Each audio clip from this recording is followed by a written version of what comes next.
Hey, it's Fabian from Drum Lessons Bristol. Today we're going to be looking at the beat from Closer by the Kings of Leon. It's a really interesting beat with those 3 kicks at the start. Let's have a listen a little bit more slowly, and then I'll run through the rhythm on those kicks in the first couple of beats.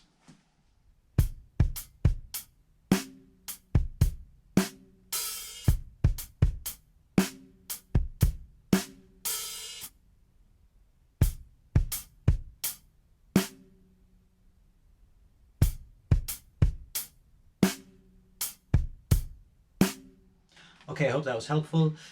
Good luck if you're learning this tune. It's a really, really cool beat.